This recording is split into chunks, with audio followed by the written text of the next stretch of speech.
and welcome back to Reaper Pro Tips with me, your host, Anne. And since Google informs me this is National Roller Coaster Day, welcome to the roller coaster of our show where Quindy keeps us on track and in line. Haha. John is that awesome screaming marquee that makes us want to ride this thing in the first place, and Justin will just make him the restraint device. How are you all this morning? I need to appreciate that one, Quindy. Actually, roller coaster was pretty easy. Like, once I thought about it, I'm like...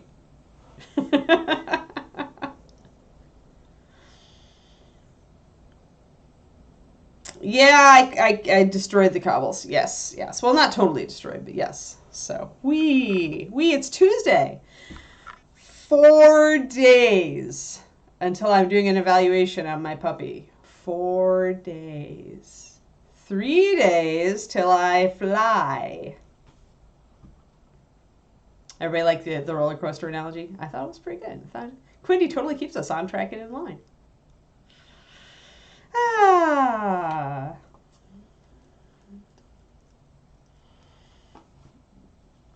Alrighty.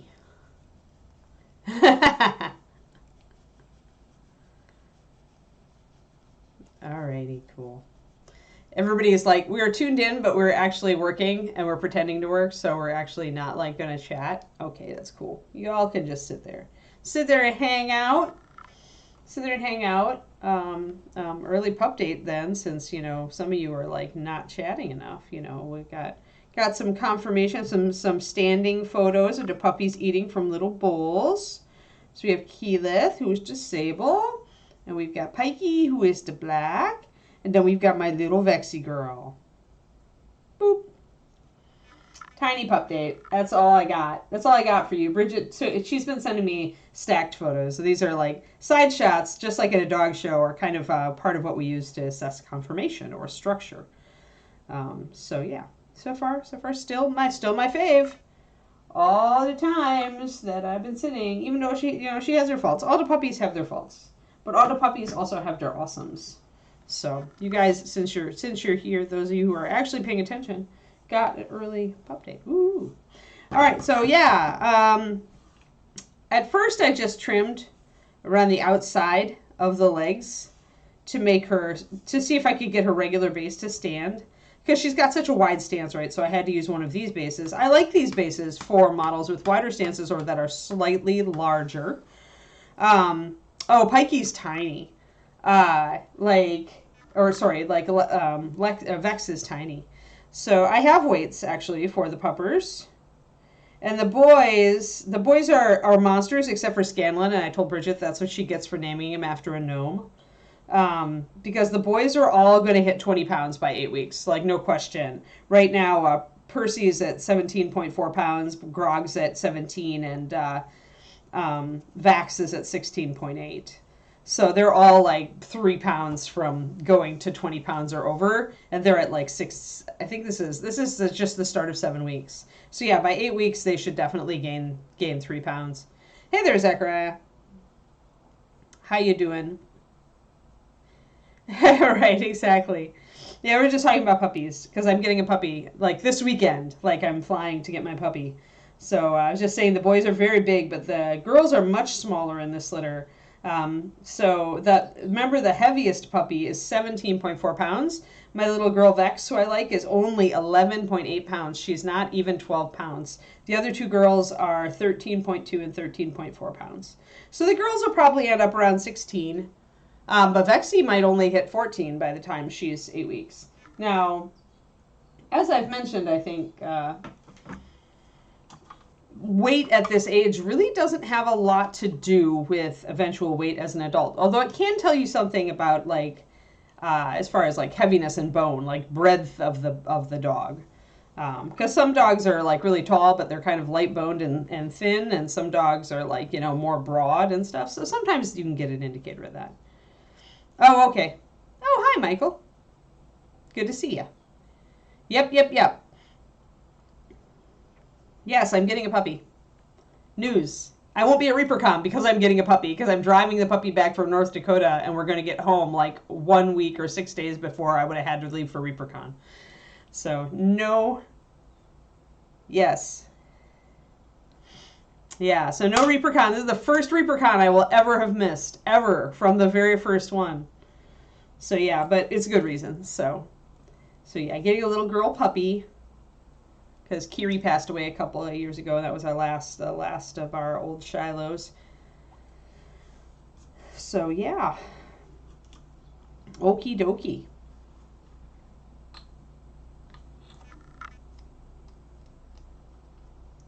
Let's see here. I need to trim off this base. So I do like these bases, guys, for slightly bigger, wide stanced models or bigger models. This is 74048 if you're looking for the item number, so that you can order a pack of these. I keep these around just like I keep your standard Slaughter base around. Like, I like these, and then I keep the, you know, the kind of the standard rounded edge Slaughter. But I do really like these. I like them because they are a little bigger. It gives you a little more room to be scenic, if you want to, on your basing. But when I've talked about this before too, but the problem that I ran into here, because she is just a standard 28, she's not a bigger model, is that it's very, like, it was very flat. Like, when I put her down on this base, she didn't have much height, and it didn't seem as dramatic as I wanted it. So essentially, I decided instead of to just keep her on this base, I decided she needed some height. So that's why I cut the center out, because I'm going to raise her up at least 1 or 2 levels and give her a more dramatic base. Because she's got such a dramatic stance that I thought she needed a little bit of elevation. So what I'm going to do is, I didn't throw away the center here, because I am going to just kind of chop it up. I mean, if you've got something like that's useful, don't just toss it. So essentially, I'm going to chop this in half and use these to craft rock bits to go under the existing bits there. So I need to make them fit. See if I can make them work this way. I might need to do kind of a curve, and cut out the center. Got to kind of see how much room I need. I need her feet to fit on here pretty well, but I can trim these little stones down a little bit. This is kind of close to the original base idea I had for her anyway, except I wanted her up on kind of 2 pinnacles, but I don't think I'm going to go that far. Hey Ron, how's it going?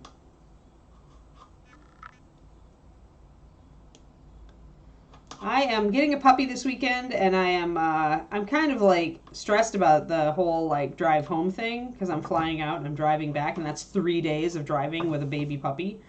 And I have to do it alone because David has to work. So yeah. But other than that, I'm excited to finally find out which puppy is mine, since I have been closely following them for all of their 7 weeks of life. So I'm going to start, actually, I'll probably just start with the side cutters. When you're dealing with the Bones USA material, it's very easy to just use your side cutters to kind of get a rough shape.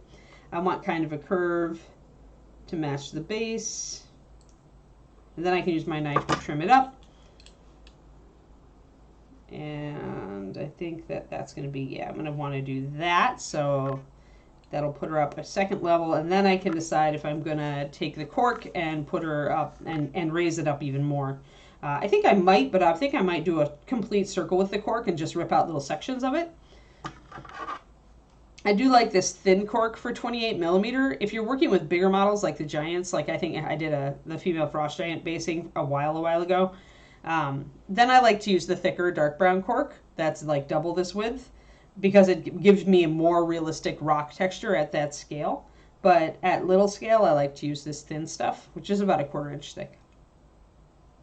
This is the GW side cutter.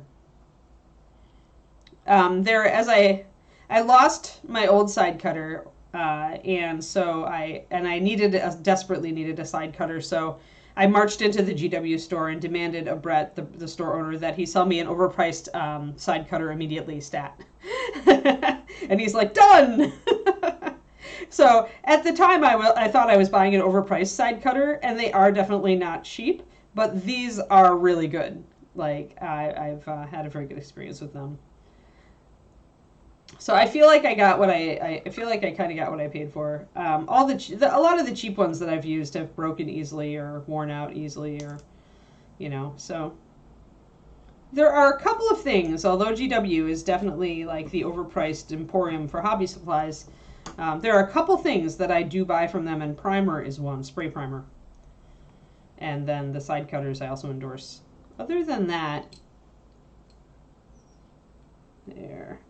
Now, obviously, I don't need to be precise on this as far as these rock shapes go, right? Because I can change them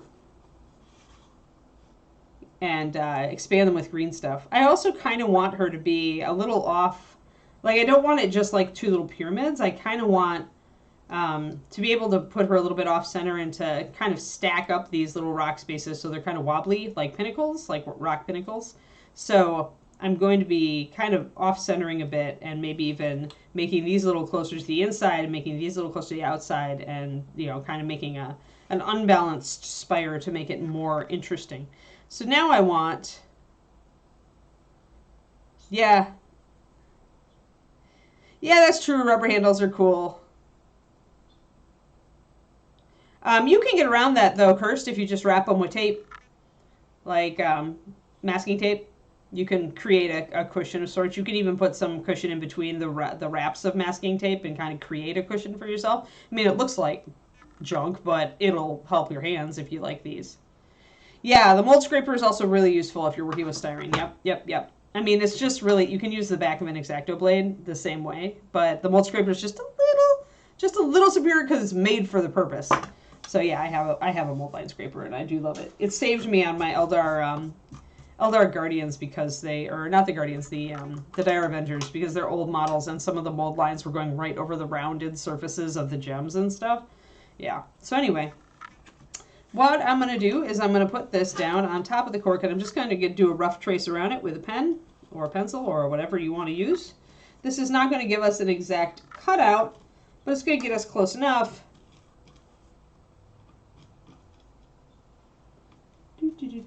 Come on. And then I can kind of adjust my cuts and trim from here. There we go. Good enough. Close enough. So I know that that was the outside of the base, so I'm going to actually need this to be more toward the inside.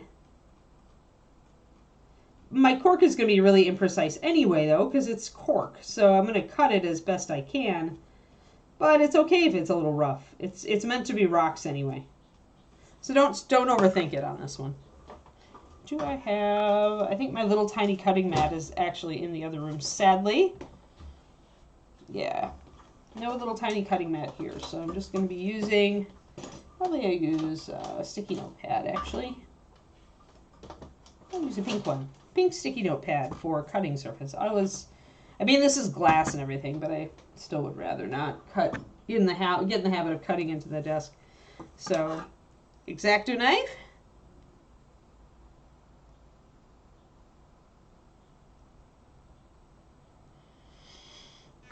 Yeah, I mean, it's more common for people not to have the GW tools in the Reaper hobby, I think, unless they came from the GW side.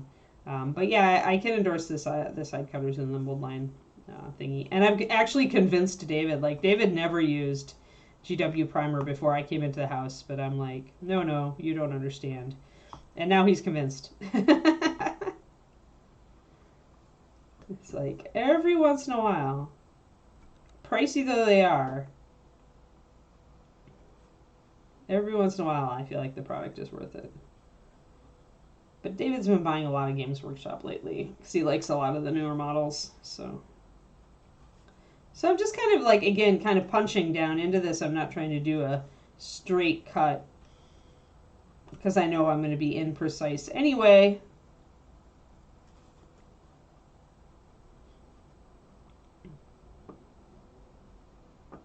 There we go. I've got it around. I can kind of break off. Breaks off pretty easy, even if it wasn't a precise cut all the way through. That's fine because we're going to be using a little green to doctor it anyway. So I just really wanted to get the start. Now I'll come in and I'll be maybe a bit more precise. I'm going to keep these guys around in case I want some extra rocks.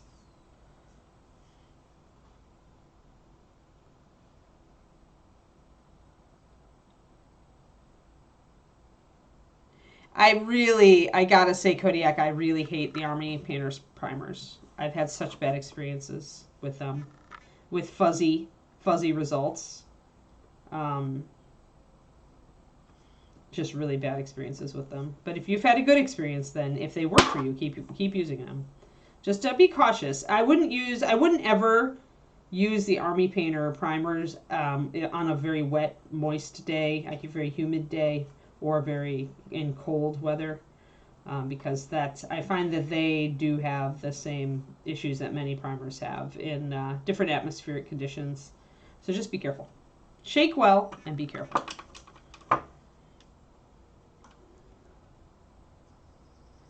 Oh, you can cut your cork with scissors if you want.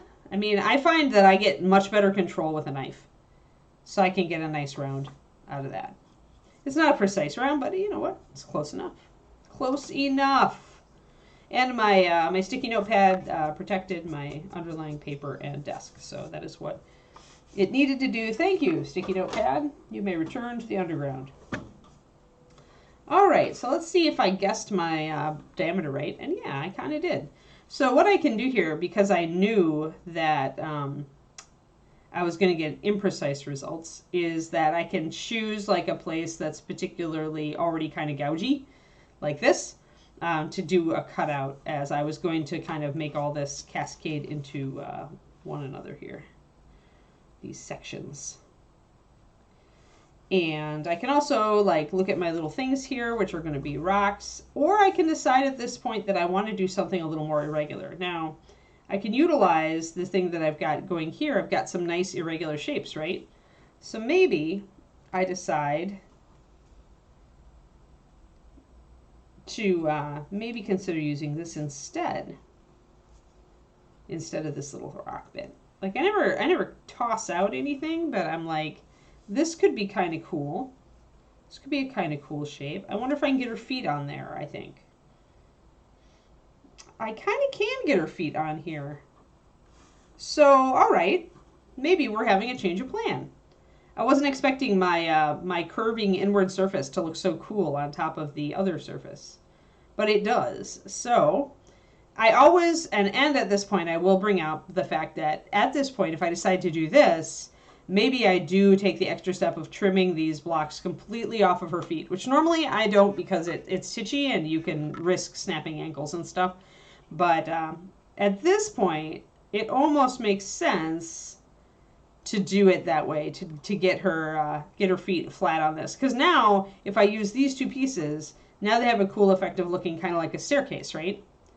And so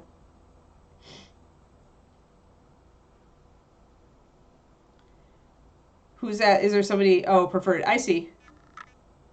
Ron, it's Bones USA all the way for me. So it's a red, white, and blue.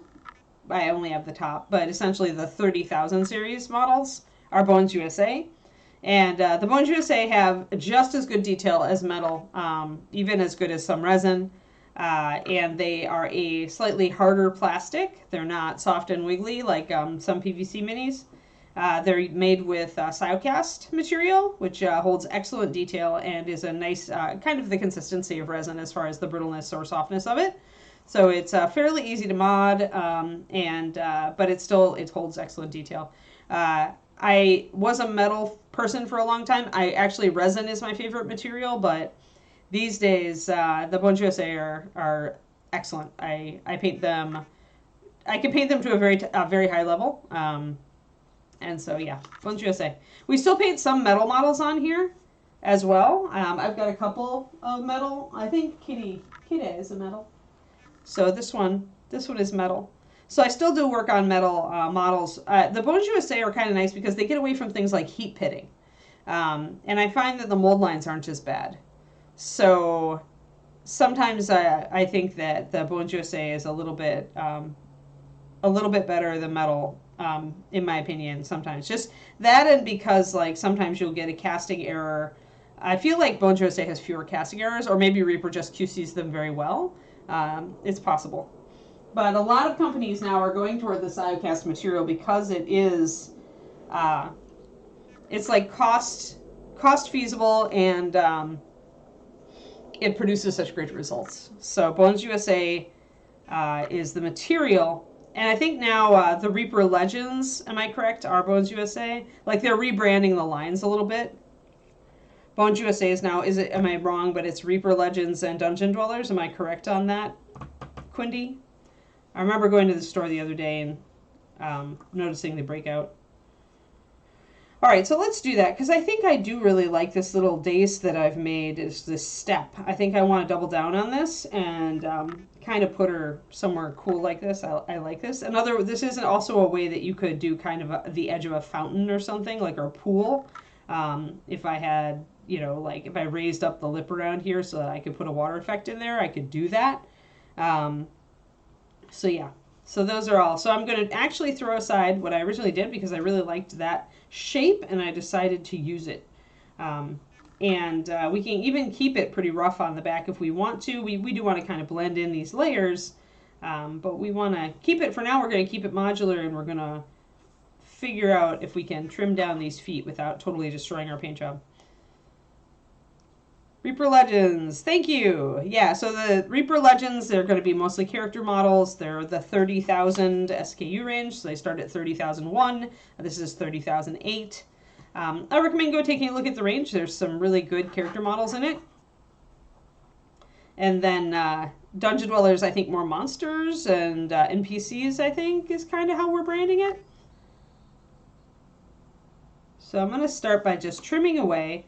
And because there's so little plastic left on the feet, I'm putting a lot less stress on the model than I was doing the initial cuts. By the way, when I did start out to cut through this initial base, which was an oval, I started very small, like I started on the edge and I started far away from the feet. So I'd be putting less torque on the model. Then I slowly cut. I cut from one side, I cut from the other, and then I slowly worked my way in, paying attention to how much the plastic was torquing because I didn't want to snap the feet off. So you can, if you go carefully and your initial cuts are far away and then you go back and you trim, you can keep the feet intact a lot easier. I'm going to zoom in on this. Oh, have fun, Shadow Raven. See you later. But yeah, so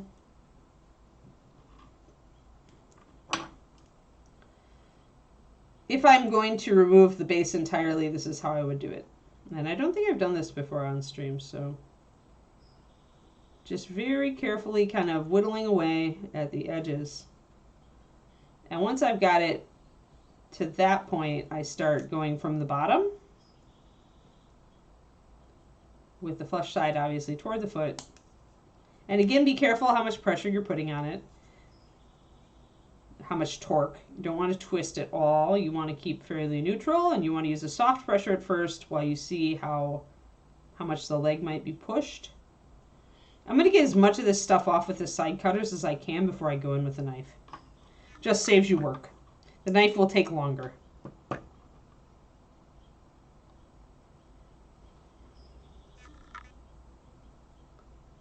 There.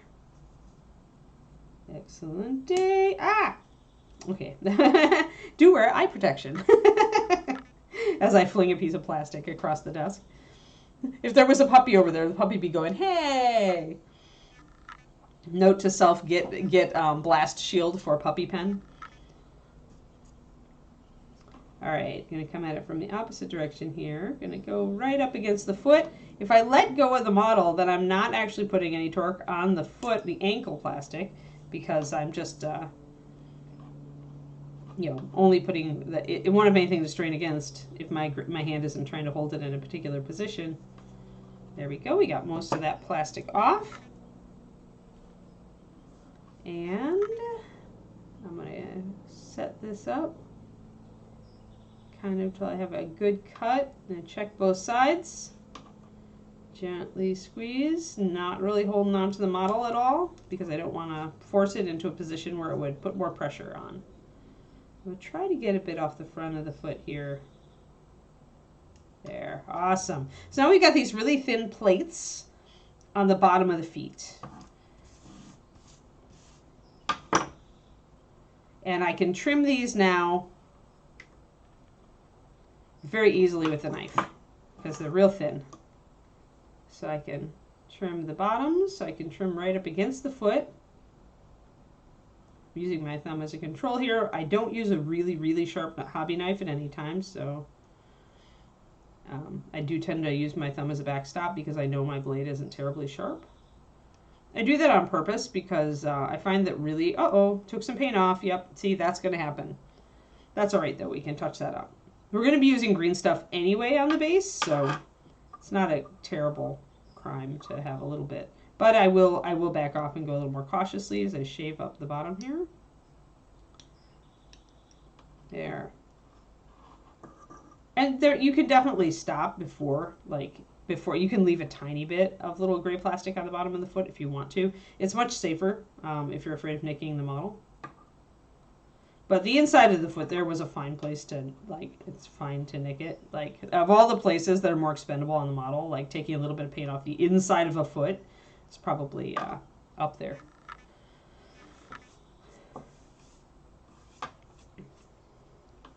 Alrighty, so now we're going to shave down the other one, and we're going to start working our base details and gluing stuff together and adding some green.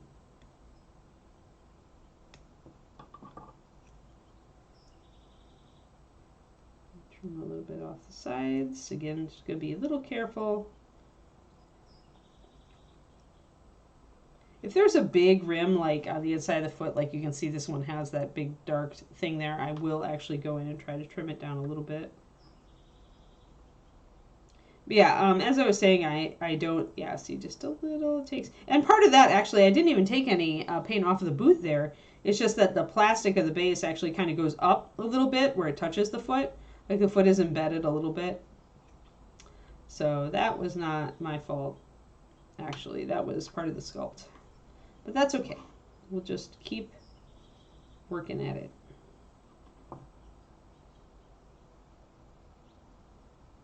And now I can start taking down the bottom of the foot.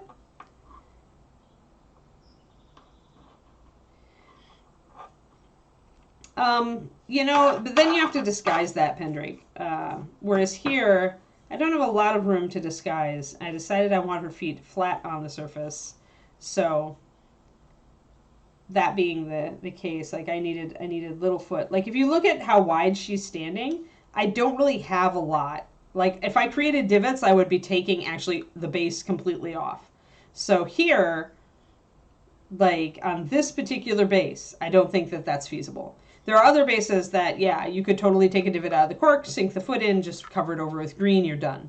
But because like her stance is so wide and the area that I'm putting her feet on is so narrow, I don't have any room for divots. So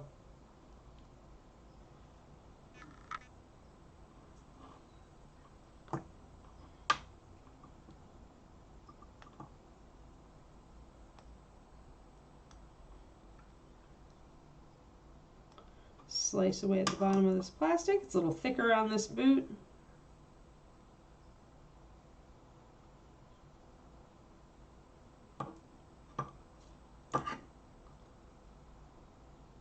Being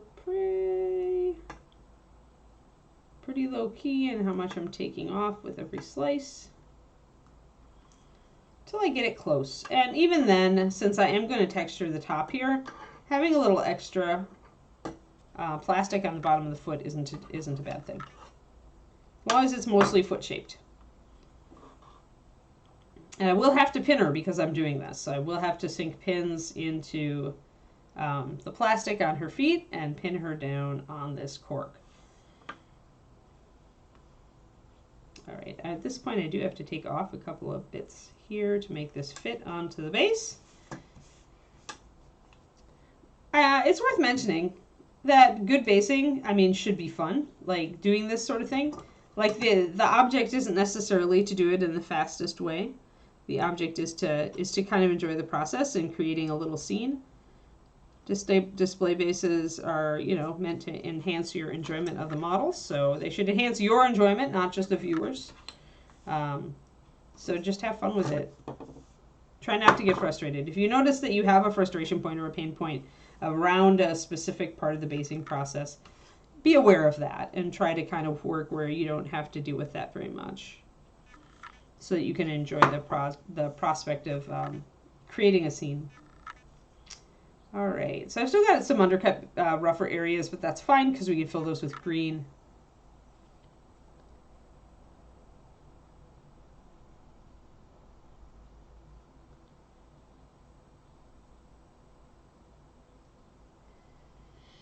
Yep. Yeah, I mean, or as Pendrake said, Twistedoma, you just do a base where you can, you know, pluck out little divots. Because you don't necessarily even need this. If you're working with cork, you can work with a blunt tool like this, and you can still, like, gouge bits out of it. You just need to, like, torque it a little bit more. So, like, if I insert this in here, I can still work out chunks of cork. It just might take me, like, a little bit of time. See? So if you are not able to use a sharp edge for whatever reason, medical or otherwise, or coordination issues, then just get one of these blunt spade, and this is not sliceable. Like, I'm just poking myself with it. So it's sharp enough to cut something soft like cork, but it's pretty safe for anybody who needs to, you know, I can get actually a pretty good hole there. So her foot could have fit in there, and it didn't take any time at all, and you could, oh, look, haha, it even fits.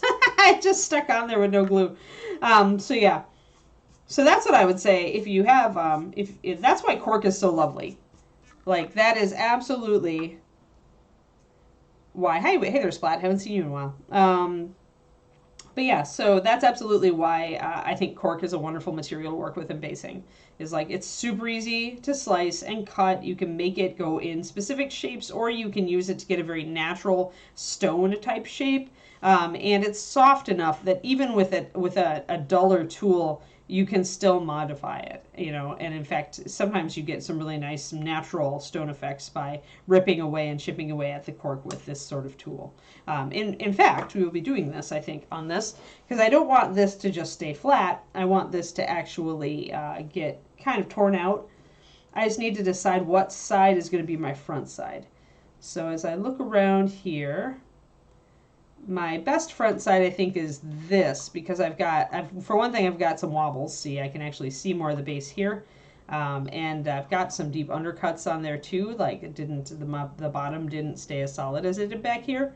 So this is a naturally good setup, I think, for this. So now normally I would probably use white glue and set this up to sit overnight. Super glue on cork tends to soak into it. It's not the ideal adhesive. I probably would also have used some modeling putties to play with it and fill it maybe. I've got to figure out how I want to position her on the base. So if I put her here, she's actually a little bit back from the front.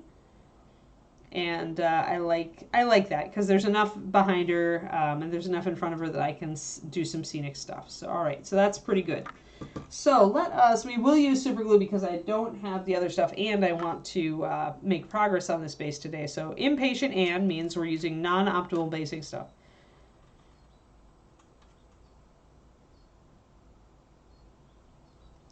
Yeah, the water effects. I like the actually water effects, like the stuff that you can use to make icicles, the paste stuff that dries clear. I'll use that usually if I can, instead of the thin fluid instant water where you have to leave it for 24 hours. I find the instant water doesn't set up fast enough and thick enough for me to be happy with it anyway. All right, so we're gonna pop a little bit of glue on top of the cork. And we're going to get our cork in place. Cork in place. Pop it back a little bit. There. Try to have that set up. Also, super glue fumes. Ugh, that's the other reason not to necessarily do this. But I want to get that in place. And then I want to get at least the back part of this. I'm probably not going to glue this down just yet. I want to mutilate it first. So if I was doing water here, obviously I would leave this intact. I would put down, probably use green stuff to create a smooth skin over the surface with a little bit of a rim out here. So that I could actually, if I wanted to pour, as Karenika was just talking about, instant water, I could do that onto this surface. Bucklips would say that.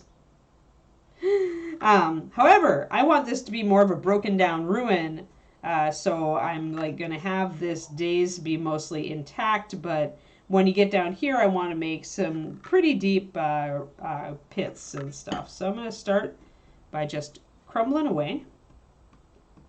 And I want this to be pretty dynamic, so I don't want to just make big round pits. I kind of want to follow the cork here. See how this natural pattern is pretty cool here? So I want to follow this and maybe use it to suggest the shapes that I want to do. So I'm going to dig out these little chunks here.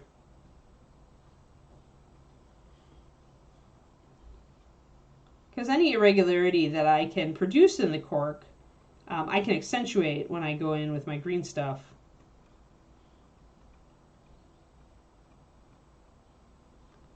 I want to get this kind of a little channel here. And I'm just using, again, my dull. I could use a knife for this as well, or I could use... yeah, you could use gel. I just have Zap-A-Gap's what I've got, so the CA Plus is at hand. Super glue, though, does tend to absorb. It does tend to make the cork brittle and hard. And like I said, the fumes are less optimal. So the thing I really like to use these days is PVA glue, just like Elmer's All-Purpose, or I'll use I'll actually use my sculpting my modeling pastes that I got from Liquitex. Those serve just as fine as adhesives, so they can be used to glue things together. So look around. There's a lot of different stuff you can use to glue parts together. All right, so I want to just keep this. I want to pull this all the way down so I get some nice cracks and pits in my surface. And I can keep digging a little bit if I want to make it a little deeper. Ah! And of course, when I blow, all my cork stuff flies all over the place. Oops. Welcome to hobbying, folks. It's not clean. I'm just going to continue. And if I really want to do a thin channel, I can actually use my knife to cut something more regular or to just be more precise. Since I have a sharper edge on the knife, I can dig down a little bit easier and excavate in very narrow areas. But here, I think I've got what I want. Just an irregular, kind of ruined section. And another thing we can do with cork is we can also use the pattern that we see on the surface to suggest like stonework.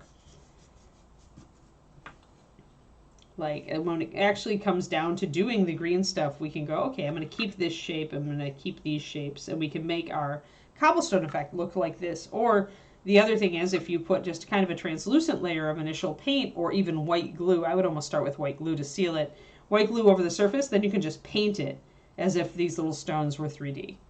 And you wouldn't have to sculpt at all. It's PVA glue for cork, Pendrake.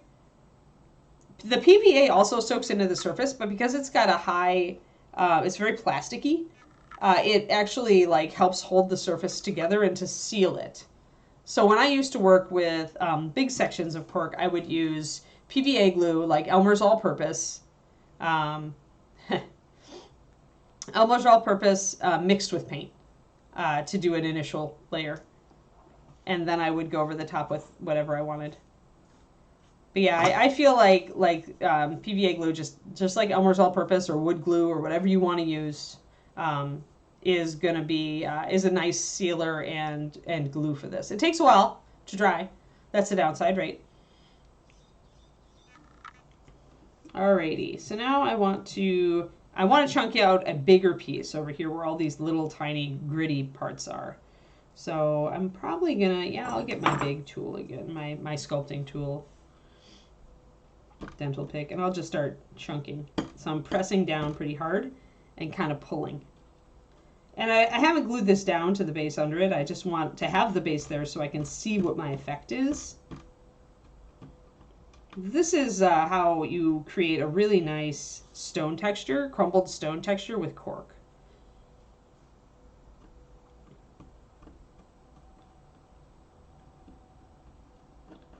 So when I want ruins, like cork is a natural thing for big slabs of ruined stone or earthworks. It's just so easy and fast to work with. You can set it up super quickly.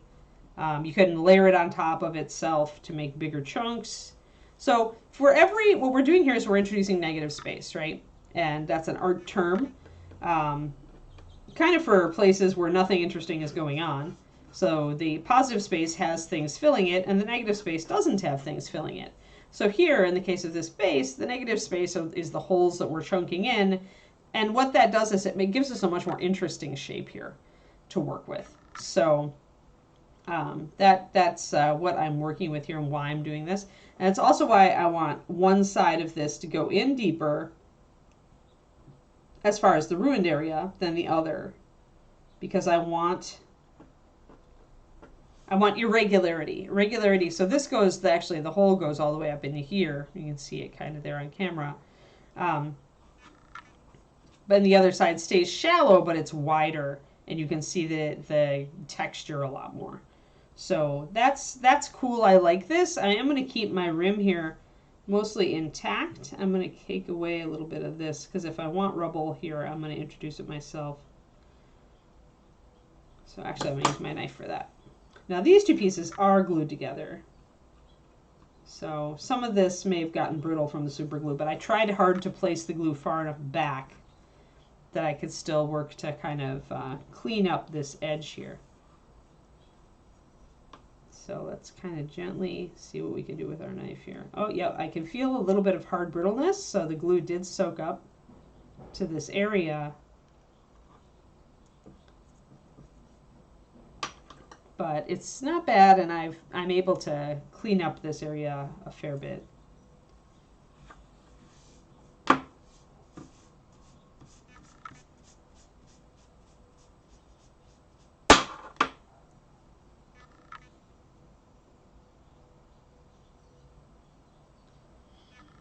Yeah, I think I've heard of super happy glue.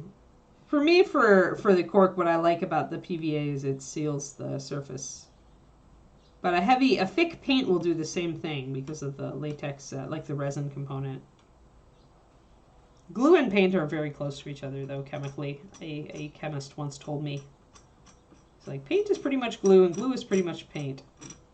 Paint just has a few more things added to it, and pigment. But they're very similar. White glue and paint are very similar on the surface, or on the chemical surface. All right, so now we've got that a little bit more regular, and that's nice. And I can green stuff it to make it more regular, if I wish to. If I don't want that rough cork kind of feel to it. I think I like the shape. It looks pretty regular from the top. I may even green stuff this little rim in as just part of the pattern. I'm kind of brainstorming right now what I want to do with green.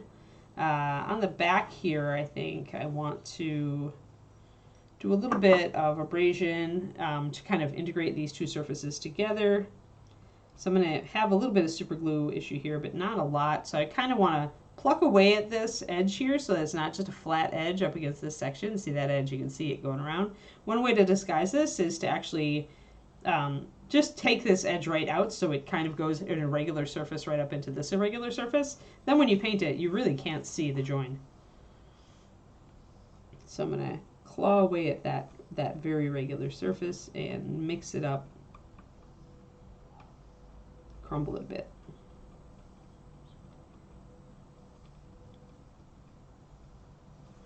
And again, if I just want to be more rough and less surgical about it, I just use my sculpting tool. I don't use a knife.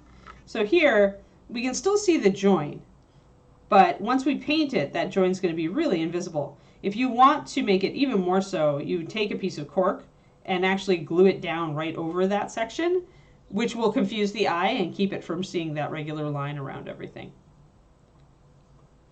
And I've done that on bigger pieces for sure. Here it might not be necessary, but we'll see. So here I'm going to try to mix this up again. And here we've got a ledge on the underside. So I'm going to try to mess that up a bit. Going at it from both directions to crumble it on both sides and make the edge more camouflaged. You could also take a lot of this little cork dust, like the pebble dust that I've got here. Some of the finest pieces, put a thin bit of glue painted over this and just kind of sprinkle those on, just like with sand. And that also would give you a more irregular surface. So just working on the back side here just to make things a little more interesting. Now, if I did want to suggest a little bit of an organic ledge here to put something on, I would just wear a little bit of irregularity into this and leave enough of a ledge where I could do something, some Easter egg back here if I wanted to.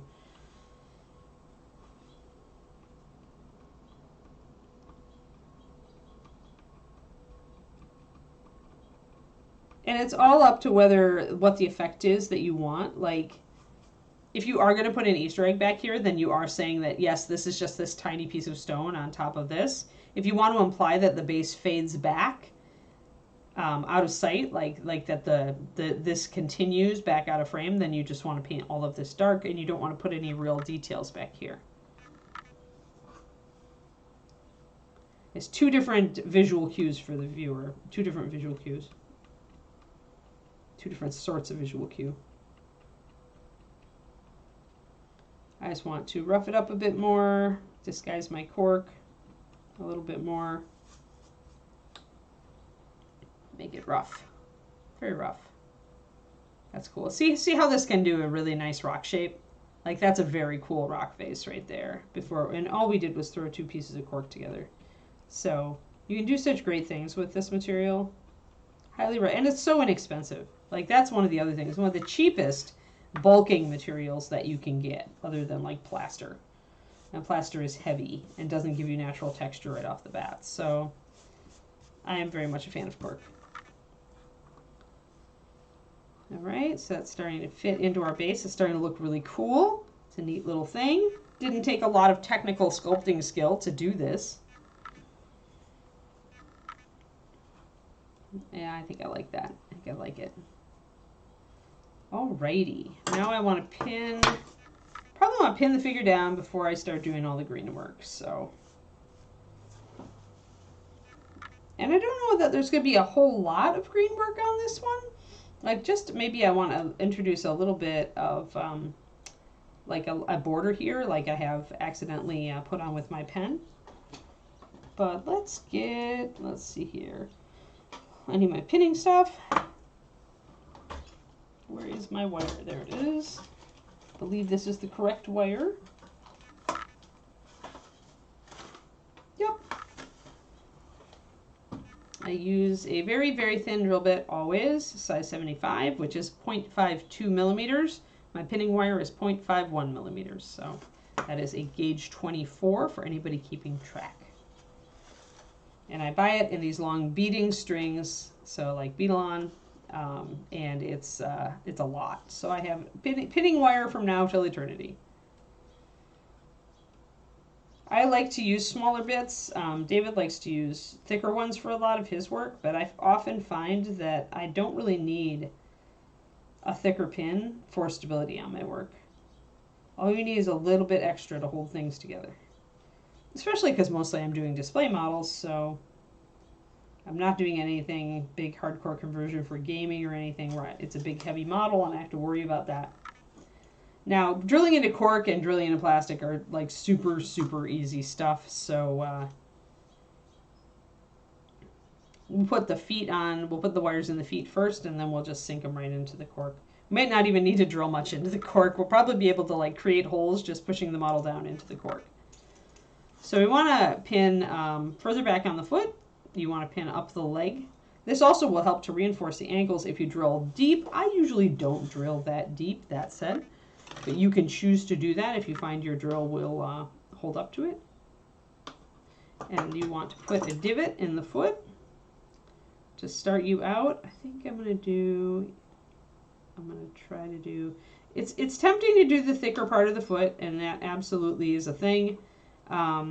If you do, then you want to kind of drill up at a little bit of an angle because you don't want to go through the top of the foot. Or you can do the heel. The heel is kind of narrow on this side, but that is why I do a tiny little, why I use a tiny little pin vise. So maybe we'll try it. But always use your knife and create a divot in the foot, in the heel, wherever you're going to pin.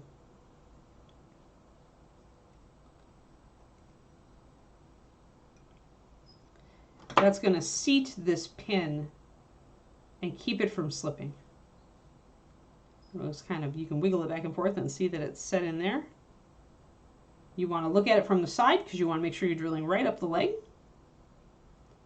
And you want to go very gently.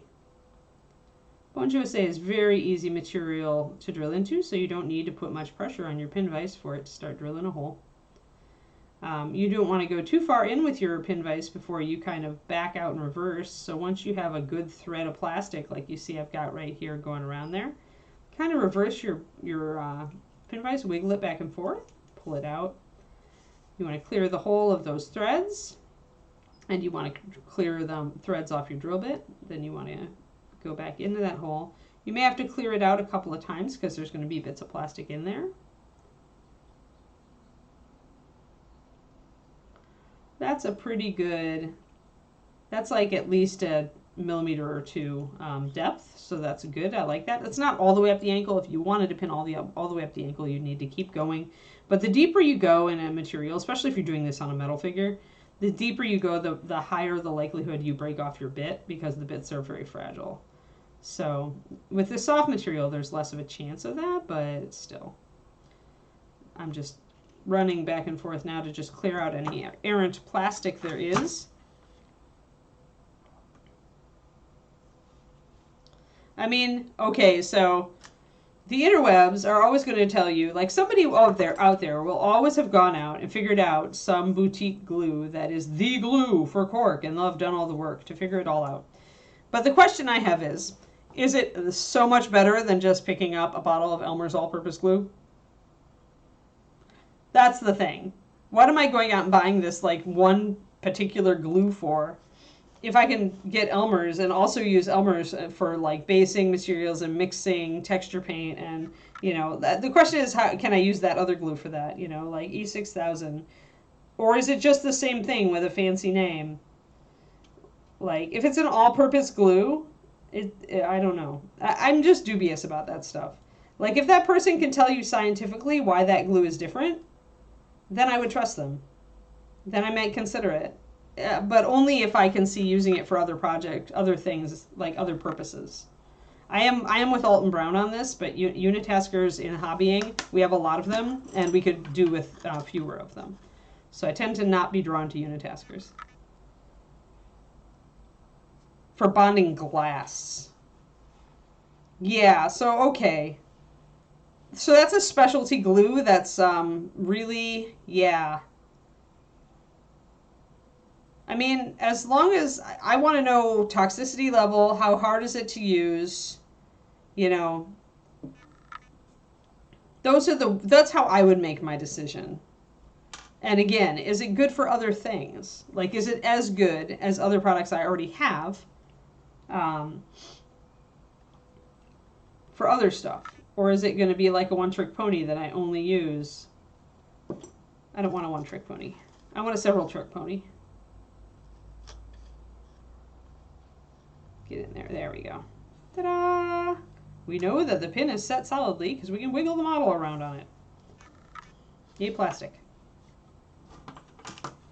Now, I do want this to go pretty far down in the cork. I'm going to actually leave a long tail on it. Let's see. Kind of judge right up to there-ish.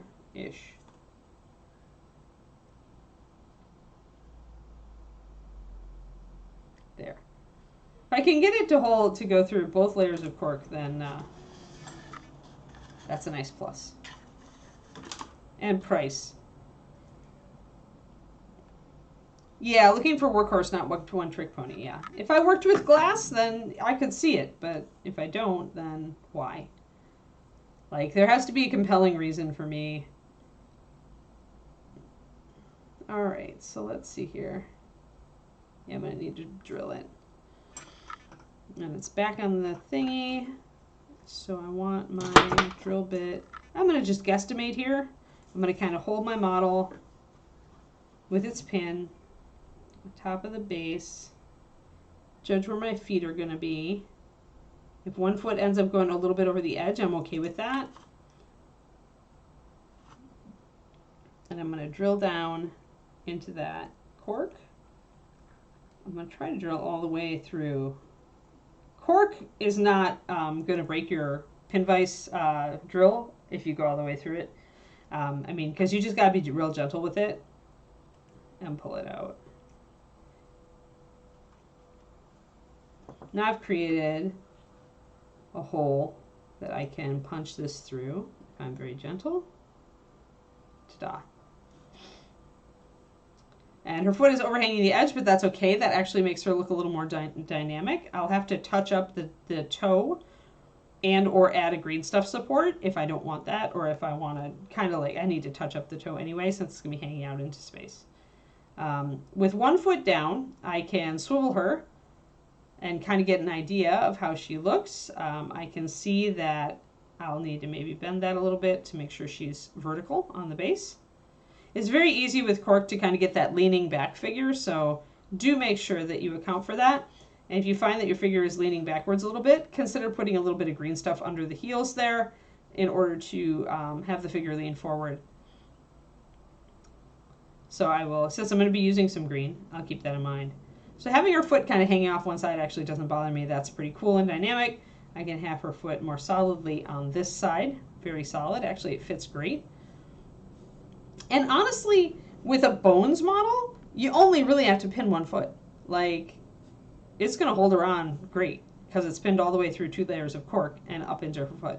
So I don't need to pin both feet. I can probably get a really solid glue on this, especially if I'm putting a thin layer of green here. I can really get a solid layer of adhesion for this other foot. And because she's not heavy, she's not a metal model, then I don't really need to. Toxic and goopy. Yeah, that's what I was afraid of. It sounded like a toxic glue. Too messy and smelly to use for anything but the one tricks. Yep, thank you, Carrie Michael. So yeah, always be critical. Those are the questions to ask yourself when you find a hobby material online, when you do the down the rabbit hole chase and you're like, all right, what's the absolute best product for X? Ask yourself, is it so much better for exactly what I'm going to use it for that it's worth buying? 2, is it more than a one-trick pony? So I'll use it for more than one thing, so I'm not spending my money on something that I'm really only going to use it very rarely, and I'm buying this huge thing of it. And 3, what's the toxicity level? Yeah. So 3 critical questions to ask yourself. Because the internet, as you pointed out, Hendrik, will tell you all sorts of stuff, and you're not sure whether to trust it. And often, in these kind of cases, actually, it is giving you trustworthy information, but it's not giving you all the information. It's not telling you, well, this is particularly good at X, but it's also really good at Y, but it's really made for X, and it's kind of hard to work with, and it's toxic. You know, it's not telling you those kind of things. I would probably stick to PVA glue, especially if you have kids in the house and pets. I just worry about introducing a lot of toxic substances to the home in that case, just because animals and kids get into stuff. And if they get into Elmer's glue, you just wash them off. You know, so it's all the critical thinking. It's all like, just ask those questions. Like, it might be great for cork. It might actually be a perfect adhesive for cork. But is it so much better than the cheap workhorse non-toxic alternative, right? And it sounds like it's really not. However, if you're working with glass, then yeah, sounds like it's your baby. And if you are a glass worker and you have expertise with the product, then you may be able to make it work a lot easier because you've worked with it, you've learned its foibles, right? That kind of thing. But again, for me, it does come down to a toxicity question as well. So I'm looking at the model. I'm getting ready to glue down the cork onto the base. Want a nice frontal bloop. You only need really a couple of dots of glue. You don't need to overdo the super glue because the fumage is real. So you do need to place fast and make sure you adjust it very quickly It's going to set up fast. That's good. But it is going to set up fast, which is the advantage of using it. All right, super glue, we're done. But yeah, you're going to have to deal with some super fumes, which is fine. I have an open window here and an open door on a draftway. So I'm actually pretty well ventilated in my hobby area. So do take that into consideration as well. All right, I'm going to put away the pinning stuff. I'm just going to pin that 1 foot. And going to let this set for a second. I'm going to show the puppy pictures that I showed everybody at the start of the stream. Oh, I have a couple pictures of...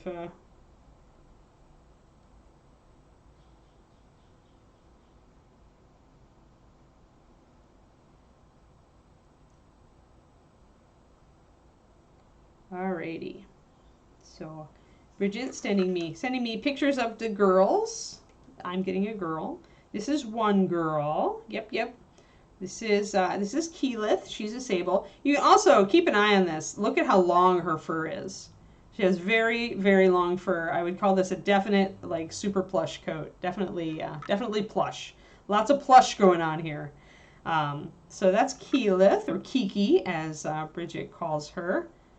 And then we've got Pike. Pike is a solid black girl with white on her chest and toes and chin. She's also got a little bit of lighter brown around her eyes, actually. So Pikey, a little shorter fur, notice. A little shorter fur. And then finally my favorite, Vex. Vex is also not as long of a coat, which is good for me. I did not want a super long coated puppy. So we'll see how her temperament works out. Right now I'm looking at either this one or this one probably. Yeah, she's got long legs. Like Pikey has long legs. I think she's channeling the poodle part of the outcross. Although Zam also has really long legs.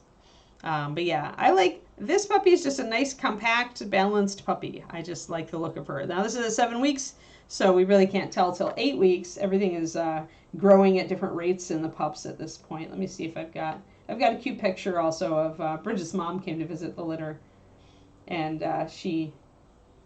Let's see. Oh, hey, we just had. Oh, that was the ball pool. They got water in the ball pool last night. Puppies playing in all sorts of equipment, getting all sorts of socialization. You're soaking wet. Oh, muddy puppy.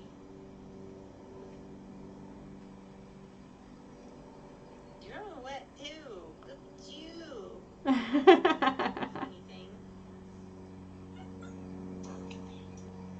Just a mess. So we'll just go inside the air conditioner. Get all wet and go into the AC. She put a puppy door in. Oh. You got it. Yay! The puppies are learning stairs. You guys are wet and muddy. Funny. Oh, yeah. Whoops, this fell down. She's like, yeah, I'm gonna clean it. Maybe another day. We're so tired. I'm the king of the world. Oh, somebody's nomming on ankles. Oh, we're back. Zoomies. Zoomies. Oh. I guess you get to pick up poop back there. Keep away. They like their tunnel. So you can see Bridget's put all sorts of stuff around so that they can play and get So much fun. experience running all over things and through things. So is that box. Whoop, flop. So that's Grog and Keyleth. The big one is Grog. The big one with the darker stripe is Grog, and the one with the the littler one is Keyleth. Puppy enrichment. It is. It is. There we go. So there. Now you've had your pup date, everybody. Oh, except here's the cute. Yes, here's my girl. Here's Vexalia with Bridget's mom. So is the cute. Shows the cute. Nomming, because puppies are alligators at this age. So yes, so there you go. There's my pup date. Pup date for the day. Sweet. So actually, when I put, I scooted all my cork together into a little pile, and I noticed it actually looked like a great base all by itself. Like I was having it kind of be like that. So like you could take all of the debris that you have left over from your basing experiment and create a whole new base with it. Ta-da! Yeah, Viper, she's totally, all of the puppies have Vox names. She was so happy because she got 4 boys and 3 girls, so it was perfect. So we've got Vexalia, and we've got Pike, and we've got Keyleth, and then we've got Vax, and we've got Percy, Grog, and Scanlan. And then she also there's an 8th puppy because she helped a different breeder who had a singleton give him some litter mates to grow up with. So then we have Simba, totally Lion King and totally not Vox Machina. I'm not going to bag it. I might just go and get a base at the end of the stream and just plop it all on a base. Or we'll just do that now since I'm waiting for her glue to set. Let me go and grab a base. I think I've got one in the other room.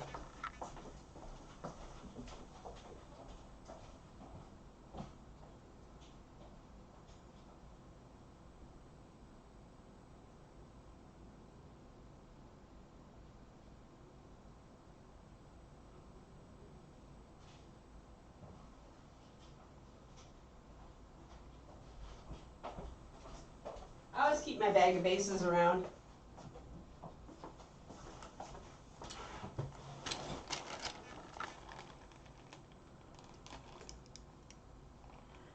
I don't find that to be true all the time, Val. I find it varies by the model. I find the one that is the hardest to get to be the hardest to paint. The one where you have to go over the nose. Where is my... I know I've got just a normal base.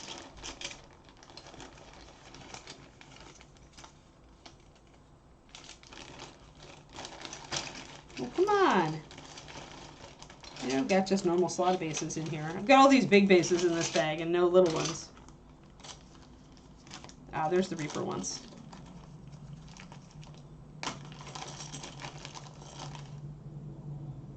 Is this a Reaper? Yep, this is Reaper. So 74023 is a perfect size for all this debris. But oh no, we have a slot base in it. What are we gonna do? You guys remember my slot trick, right? How to do it super fast and easy. We haven't done that for a while, so let's show that.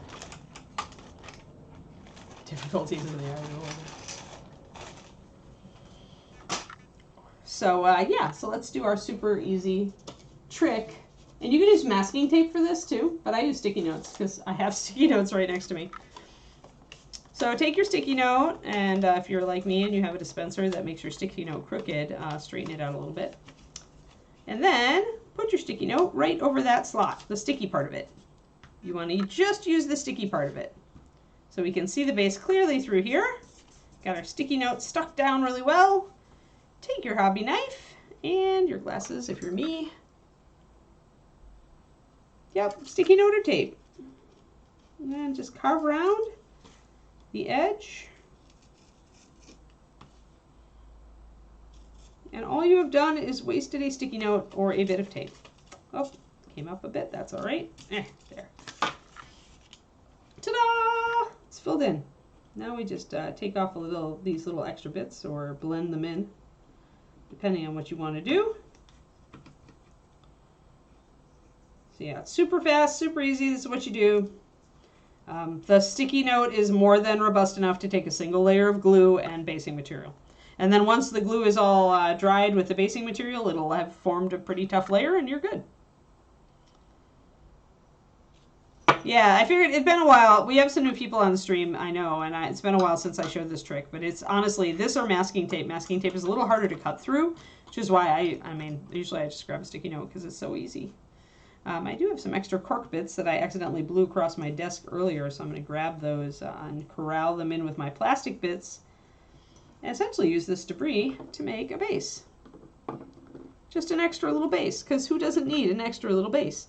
And lest you worry that you won't have a model, that your model won't fit on ye old base, you can deal with this 2 ways.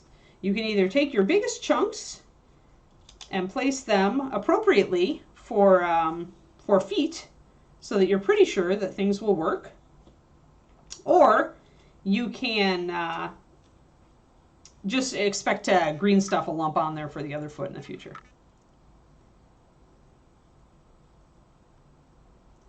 If you want to get better at eyes, I recommend the Faceless Horror from Reaper. Let's see here. I think I did have one of these in here, but then I had a bunch of other stuff. I'm going to grab that off. If you want to shape up any of these little random bits, then do it now. Get your big stuff on there first. Here I'm just going to go for a general base. I'm going to plan to add levels to this plastic later on. And I'm going to do a kind of a broken stone there. Once I've got it in place, I'm literally just going to drop a drop of super glue and let capillary action do it for you. Yeah, Faceless Horror is the best way to practice eyeballs. Bloob, bloob, bloob. Let that set.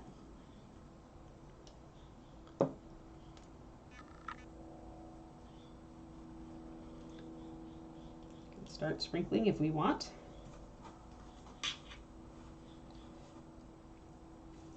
I'm going to get my very finest little cork pieces here and try to sprinkle them in. I've even got a little corkscrew plastic from the pin vise in here. This will be a 40K base.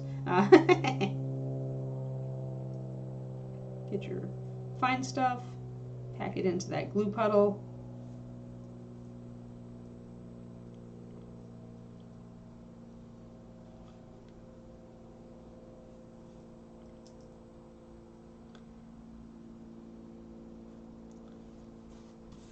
Collect my little chunks that are left here.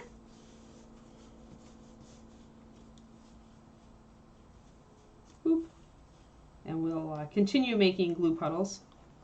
Although I'm gonna maybe get this little, yeah, it's got many, the reason to use it to learn eyeballs is that it has many eyes of all different sizes.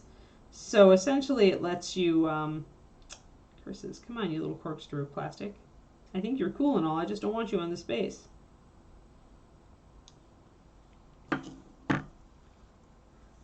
Maybe it's just going to stay. Maybe it's like, no, I'm going to stay on this base.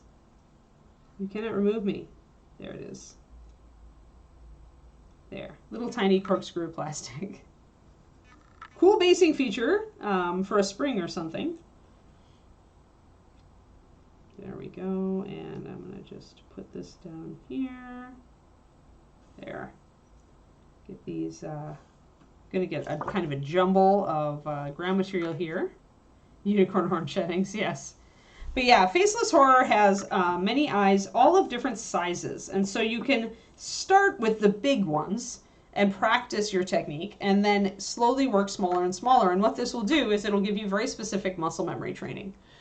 It'll translate to doing other small details on the model because as you're practicing your eyes, you're necessarily practicing your fine motor. So you're building muscle memory and you're getting better at your fine motor and you're starting with bigger eyes so you can get wins. And then slowly working your way down to the little eyes. The smallest eyes on the Faceless Horror are about the same size as on a 28mm model. So you will be able to, I mean, practice really does make perfect. If you never practice eyes, you will never get better at them. It's like the finest of fine motor. Maybe if you did a lot of fine detail on other things, like a lot of tiny belt buckles, maybe you'd get better at eyes just kind of because you're building your motor skills. But you will eventually want to paint an eye, probably. So it's not hard to get better at them, and the Faceless Horror is a cool monster anyway. So and since it's in bones, it's a real good buy as well. Alrighty, so now I need to ask whether I'm going to keep up with the super glue or if I'm going to go for something else. But I think I'm just going to keep up with the super glue. Let me grab my super glue is a bit messy right now. Messy super glue is worse super glue.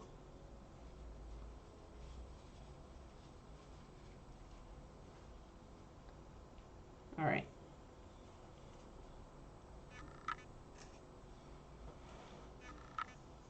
I'm going to glue a bunch more glue in.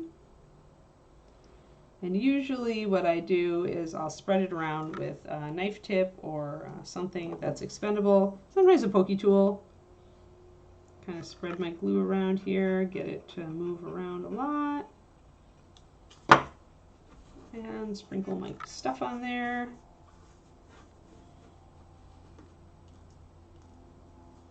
Make a nice debris base.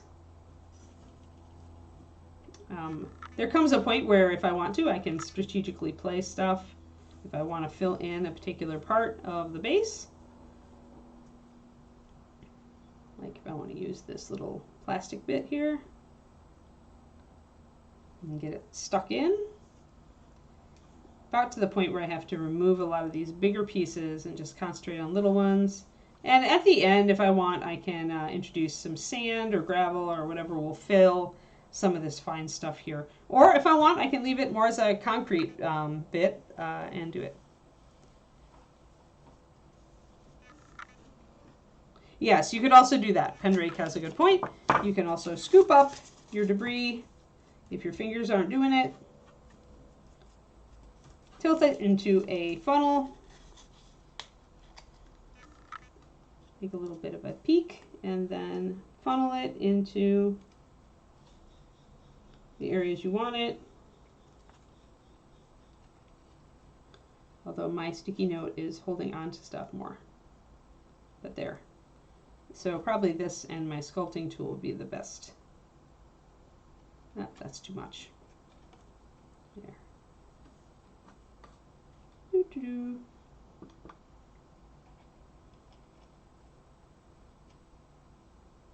There we go. We've used up almost all of our useless debris.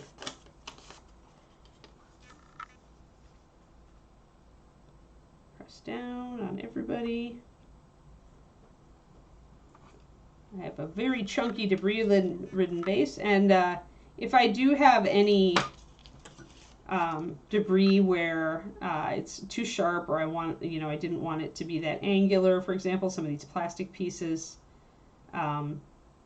then I can always trim them once everything is set. I am going to stick some of my glue pieces down a little bit, like some of them were standing up off of the glue, and definitely want them to glue down. So I'm going to press some of them down into the glue so they set better. One way to finish this is, as I mentioned, the glories of PVA glue. You can put essentially a layer of PVA over the whole thing, thin it with water a little bit, and brush it on. And you can pick up your little bits and kind of stick them in around the edges. The sculpting tool will pick up these little guys pretty well.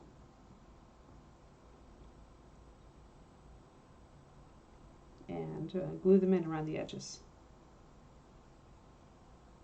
And now we have a debris base that we can put something on. So we'll have to think about which model we want to put on it.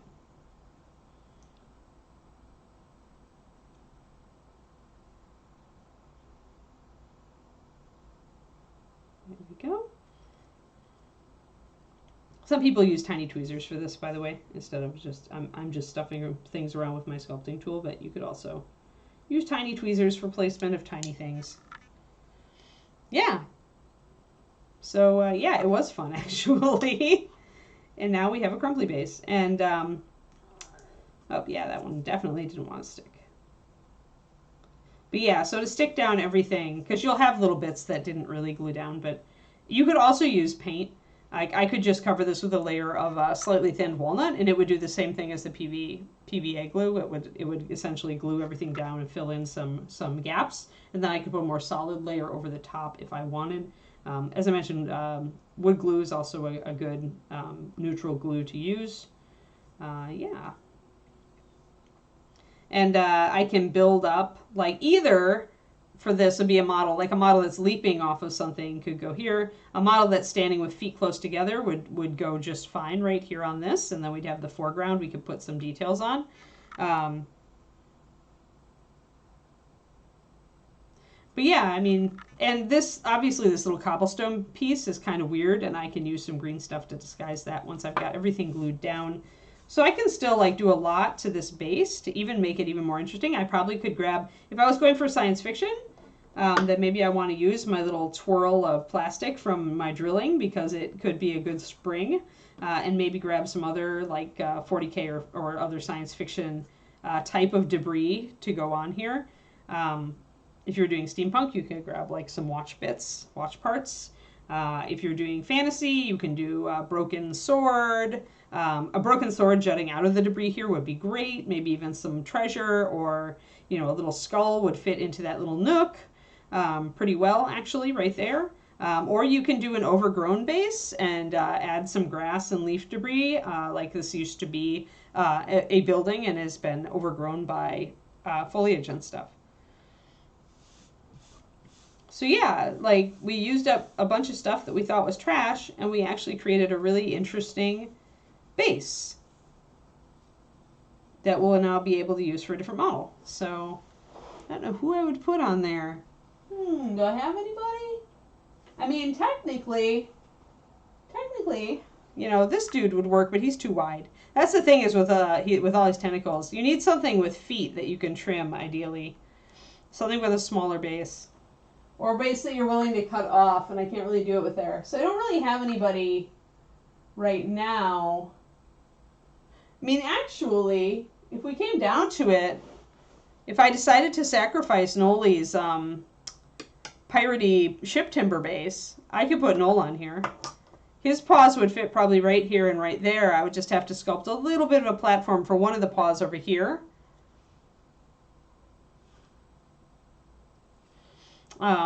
So I could base him here and he would be like on debris instead of on a ship base. So that would be something, and I don't have a base for him yet, so I could do that. He's got big paws, so like I might have to sculpt a little bit of paw platforms for his paws to be on if I chose to put him on that base. It would be pretty cool though. So I'm gonna think about it. Yeah, I will not be, Kuriko, I will not be then. We won't see each other for a while then. I hope that you are doing well. And yeah, I'll be back next Friday. So just a reminder for those of you who didn't hear the news, since I'm going to get a puppy, I'm going to be gone this Friday until all the way through next Thursday. Then I'll be back for a few days, Friday, Sunday, Monday, you know, or Friday, Monday, Tuesday, and then we'll have ReaperCon. So everything all at once. Yeah, I don't know. I've got something somewhere, I'm sure, Pendrake, that could go on this awesome ruin base. I'll find it. I'll find something. Yeah, and good luck with your life stuff, Kuriko. Thumbs up. Excellent. Yes, much love. Much love. So yeah, so there we are. So we've gotten at least a cool start on her base today. And she's standing pretty straight. I feel pretty good. I still feel like I need to tilt her a little bit. So I'll probably insert something just under her heel. Just a little piece of green or something that's set. Or a tiny bit of cardboard under her heel just to make sure that she bends forward.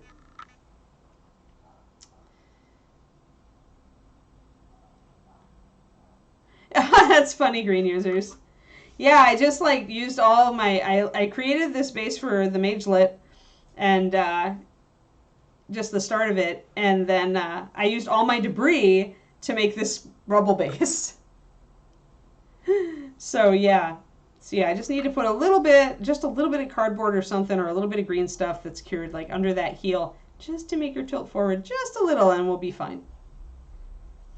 Yeah, this one is fun. It was not what I was planning on doing with her, but I like it anyway. It gives her height, and it's like ruins. I like ruined bases. I really like old ruined places, and that's part of like my favorite thing to do in D&D is like ruined cities and stuff. So I need to maybe take the bit of the lip off of that, but we'll see. But yeah, so this is coming along really nicely, and then we've got our generic base for whatever we choose to do with it. Any questions? We went over a lot today. We showed the sneaky way to fill in your slot bases for quick basing, which I haven't showed in a while. We talked about using your leftover, why Cork is superior and some of the best glues for working with it. and how to like just cut pieces out of it and how to weather it and make it look more like stone if you want that kind of effect. How to disguise sheets when you're putting sheets of cork on top of each other and you want to disguise that that it is two sheets. You want to make it look like one chunk of stone. We talked about the pros and cons of various glues. We showed how to cut the model off of her base. I had started it, but I actually cut it all off of her feet.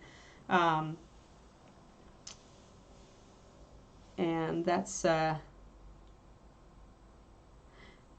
I usually just, you can honestly just use a thick coat of paint over it, Kodiak. Because remember, glue and paint are similar, and I would use PVA glue, just Elmer's, if I was going to do an initial layer. Like I said, I used to just mix Elmer's with paint and just do the first layer on that. But often I will go with my darkest color. So if I'm going to go with stone here, maybe I'll go with a dark gray, and then work in some browns around the edges. Or wherever I want kind of debris. And I might do a thinner layer so I can still see if I want to use some of this cork patterning to suggest like cobblestones. If I decide not to do as much green work, then I would probably just do a thinned layer of paint first. Or I would thin it with white glue and do it that way. Or even thin it with some brush-on sealer. Like brush-on sealer is also a good sealer for cork. You could just put a layer of sealer over it and then paint over that. So essentially it comes back to don't overthink it. It's just cork, so anything you use that's like a PVA glue or a sealer or a thick paint is going to be fine. After that initial layer, the initial layer will soak in a bit, and after that you'll be fine. Once it dries, make sure it all dries. I may do some green on this, but I don't know. I like the effects I've got. If I do some green, it'll be to kind of disguise the join back here and make it less obviously two layers.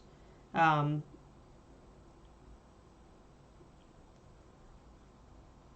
maybe to clean up the front here and make it look more like a stair, or to I might put some debris down in there. I don't know. I'll think about it. The details on this space are still question marks.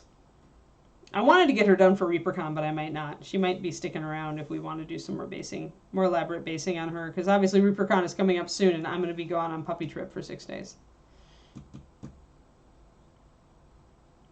Well, that's why you use Elmer's all-purpose, Pendrake. I mean, glue is not meant to like absolute cure often, but all-purpose. You can also use just wood glue. Wood glue is a good, like I said, wood glue is close and it's very versatile for this purpose.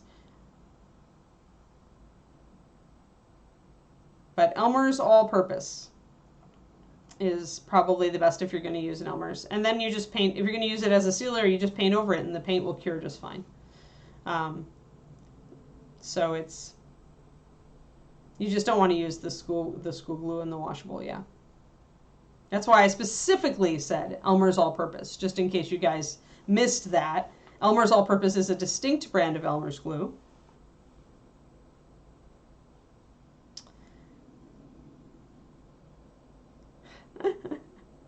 Thank you. All right. I think we're good. You guys had your pup date also, and we talked about basing today. So tomorrow we are on Centaur. Yeah, we're like totally. I did the leather. I think we're ready. I need to figure out. I did glue them down on this, so I'll probably just do a little bit of green work, and I may reach for some natural basing stuff. So some David mistakenly showed me that he has a bunch of mosses and stuff yesterday, so I may actually work with some moss on this. And I think we've got some deadfall, so I may do a bigger piece of wood because we've got roots kind of on the base here. So yeah, that's what we're going to be doing. So yeah, Centaur tomorrow. Since he himself is finished, we can assign him finish his base off. And yeah, that is what we are doing. So do tune in. Oh, and I may want to put another highlight on that skin. I just haven't decided. You're rooting for Vex, huh? Vex is the one I've liked since the beginning, Pendrake. So if it works out, it works out. I am prepared to keep an open mind when I look at all the girls, because you just never know. I mean, one of them could be really noise sensitive, right? There's something I can't tell from pictures, and we might not see it in there until we test for it. So things like that, you just never know. You got to keep an open mind. So we will see which puppy is the Ann puppy. Yeah, hitting the David stash of basing materials. That's right. That's right, because he's got that cool seagrass stuff, and he's got a bunch of mosses and lichens and things that I could totally steal. So, yep. That's what we'll be doing tomorrow, everybody. I leave you with this vision of a horse's butt. I hope you have a fantastic day, and yeah, I will see many of you tomorrow morning. Have a great one. Bye-bye.